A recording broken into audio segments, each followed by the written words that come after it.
Kita akan coba menjawab pertanyaan, apakah alasan mendesak dapat digunakan untuk melakukan PHK? Jawabannya, dapat. Mari kita bahas. Jadi, alasan mendesak dapat digunakan untuk melakukan PHK, syaratnya itu adalah harus diatur dalam perjanjian kerja, peraturan perusahaan, atau perjanjian kerja bersama.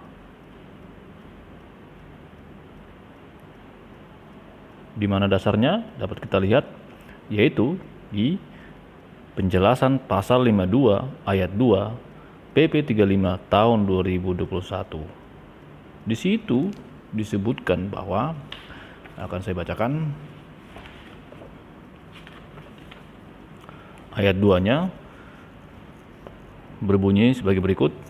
Pelanggaran bersifat mendesak yang dapat diatur dalam perjanjian kerja, peraturan perusahaan, atau perjanjian kerja bersama sehingga pengusaha dapat langsung memutuskan hubungan kerja terhadap pekerja atau buruh. Misalnya dalam hal ini yang berikut adalah item-item atau bentuk-bentuk alasan yang bisa membuat pegawai atau pekerja di PHK. Akan saya bacakan. Huruf A, yaitu melakukan penipuan, pencurian, atau penggelapan barang dan atau milik perusahaan. B, memberikan keterangan palsu atau dipalsukan sehingga merugikan perusahaan, dan seterusnya hingga huruf J. Semua item ini jumlahnya ada 10. Ya. Kita bahas sedikit tentang lahirnya pasal tersebut, yaitu alasan mendesak. Dulu sebelum PP 35 tahun 2021 ini berlaku, pasal tentang kesalahan berat terdapat pada pasal 158 Undang-Undang 13 tahun 2003. Tetapi itu sudah dihapus jenis-jenis kesalahan berat tersebut yang bisa di PHK dengan putusan MK nomor 12 tahun 2003 yang intinya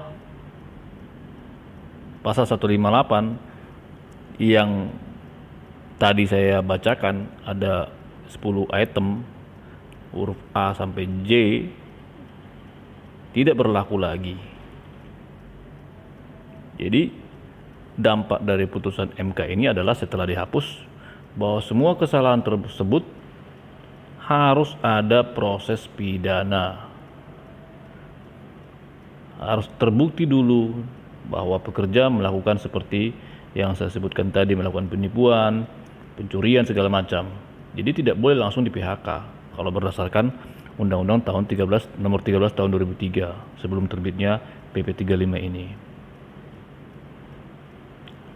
Nah, setelah terbit putusan MK nomor 12 tahun 2003 yang menghapus pasal 158 atau kesalahan berat tersebut, muncullah Undang-Undang nomor 11 tahun 2020 yang menyatakan atau memerintahkan atau mewajibkan menerbitkan 3 bulan kemudian adanya PP 35 tahun 2021. Di pasal 52 ayat 2 justru jenis-jenis ini tidak disebutkan. Tapi lucunya di penjelasannya pasal 52 ayat 2 tersebut muncul dia. Tetapi dengan syarat kesalahan-kesalahan tersebut diatur dalam perjanjian kerja, peraturan perusahaan maupun perjanjian kerja bersama.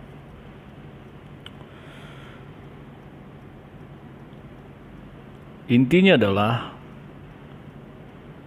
pekerja bisa di PHK dengan alasan kesalahan berat atau alasan mendesak kalau kesalahan tersebut diatur dalam perjanjian kerja, peraturan perusahaan maupun perjanjian kerja bersama. Contoh, kalau misalnya dia melakukan pencurian lalu di PHK, Kalau itu sudah diatur dalam perjanjian kerja mereka atau ada peraturan perusahaan di perusahaan itu, atau mereka sudah punya perjanjian kerja bersama, maka secara hukum berdasarkan PP ini itu sah-sah saja PHK tersebut. Tetapi jika pekerja tersebut melakukan pencurian yang kemudian langsung di PHK, tetapi di perusahaan itu tidak diatur tentang kesalahan itu, baik dalam perjanjian kerja, peraturan perusahaan, maupun perjanjian kerja bersama, maka bisa dikatakan PHK tersebut menjadi tidak sah karena tidak diatur dalam perjanjian kerja, PP maupun PKB. Kira-kira begitulah inti daripada PP ini. Tetapi di samping itu, kesalahan berat ini semua kalau kita baca di penjelasannya pasal 522 PP 35, ini saya baca lagi sebagian, yang huruf C-nya mabuk, meminum minuman keras, melakukan perbuatan asusila, perjudian, menyerang, menganiaya, mengancam, mengintimidasi, kemudian membiarkan teman sekerja atau pengusaha dalam keadaan bahaya di tempat kerja, membongkar atau membocorkan rahasia perusahaan yang seharusnya dirahasiakan kecuali untuk kepentingan negara, atau yang J, melakukan perbuatan lainnya di lingkungan perusahaan yang diancam pidana penjara 5 tahun atau lebih. Item-item ini semua ini terkait dengan pelanggaran pidana. Kalau dulu ini kenapa dihapuskan, lalu MK menyatakan semua ini harus ada proses yang didahului terlebih dahulu sampai dikatakan ingkrah. Artinya proses pidana, persidangan pidana, peradilan pidana dulu harus diproses.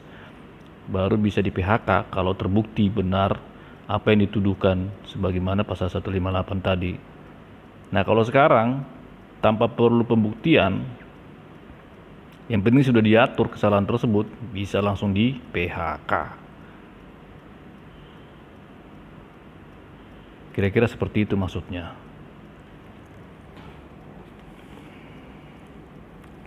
Nah, mudah-mudahan bisa berguna dan bisa bermanfaat penjelasan saya tadi. Terima kasih.